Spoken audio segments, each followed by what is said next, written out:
আচ্ছা বলুন আপনার কি সমস্যা? ডাক্তার, আমার ভুলে যাওয়ার রোগ আছে।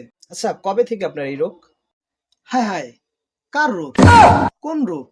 এইমাত্র না বললেন যে আপনার ভুলে যাওয়ার রোগ আছে? কি বলেন ইমাম সাহেব? আমি কখন বললাম? একদম আবোল তাবোল কথা বলবেন না। কি হয়েছে ইমাম সাহেব? আরে ইমাম না, আমি ডাক্তার। কি বলেন? তাহলে ইমাম সাহেব কনে? তুই কি পাগল? ডাক্তার সাহেব, আমার চিকিৎসা করেন। আরে ভাই কিসের চিকিৎসা? কেন? আমি যে বইলা যাই সেই চিকিৎসা। কই তোর তো সবকিছু মনে আছে। কি মনে আছে ইমাম সাহেব? আরে আমার উপরে এইটারে ছাইড়া দিয়ে গেল কে? আশ্চর্য, কে কি ছাড়লো ডাক্তার সাহেব? আচ্ছা আপনি আগে বলেন আপনার কি বিয়ে হয়েছে? জি ডাক্তার সাহেব। বউয়ের সাথে কিছু সময় পার করেন, তাহলেই দেখবেন ভালো লাগবে। কিন্তু যদি আপনার বউ রাগ করে তাহলে কি হবে না? আরে বেটা আমার বউয়ের সাথে কেন, তোর নিজের বউয়ের সাথে সময় পার করবি। আমার বিয়ে কবে হইলো ইমাম সাহেব?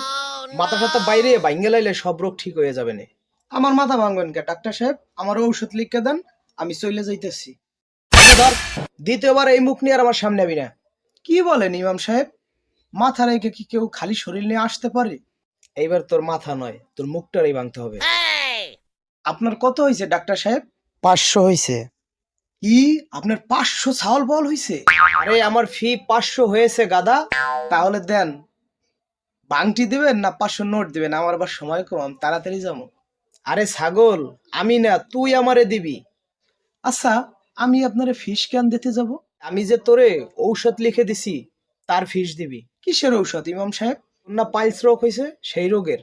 কিন্তু ডাক্তার সাহেব, আমার তো পাইলস না, আমার তো ভুলে যাওয়ার রোগ। বাহ, এই তো ঔষধ খাওয়ার আগেই ভুলে যাওয়ার রোগ ঠিক হয়ে গেছে। কোন রোগ ভালো হয়েছে ইমাম সাহেব? এই বেটা যা, একদম যা, বাইরে যা, নারে কিন্তু তোর মাথা মতো ফাইলাম যা।